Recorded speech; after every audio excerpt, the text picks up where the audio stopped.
यह देवी भागवत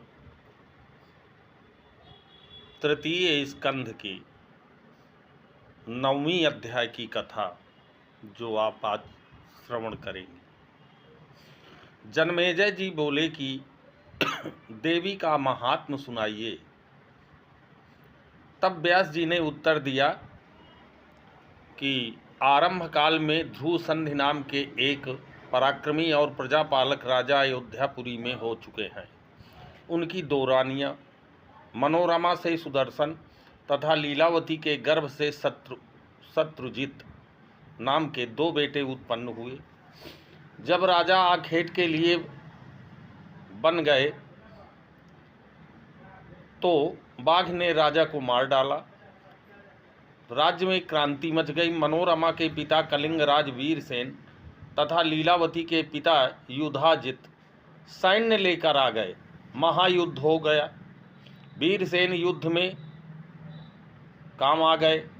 अपने पुत्र सुदर्शन को गोद में उठाकर मनोरमा भरद्वाज मुनि की शरण में जा पहुंची और युधाजित ने अपनी कन्या लीलावती के बेटे शत्रुजित को अयोध्या के सिंहासन पर आसीन करा दिया।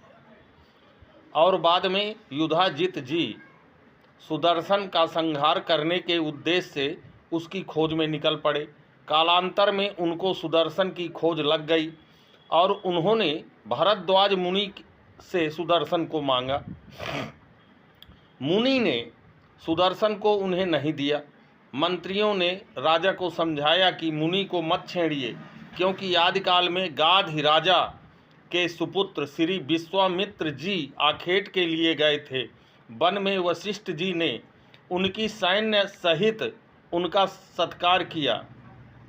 वैभव निहार कर विश्वामित्र जी अचंभित हुए कि जंगल में वशिष्ठ जी ने उनके और उनकी सेना के लिए राजसी भोज कहाँ से प्राप्त कर लिए। बाद में उनको ज्ञात हुआ कि वशिष्ठ जी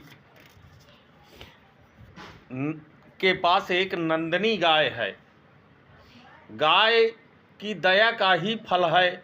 अतः विश्वामित्र जी ने वशिष्ठ से उस गाय को मांगा। वशिष्ठ जी अस्वीकार कर दिया, किंतु विश्वामित्र जी बलात् उस गाय को वशिष्ठ जी से छुड़ा लिया।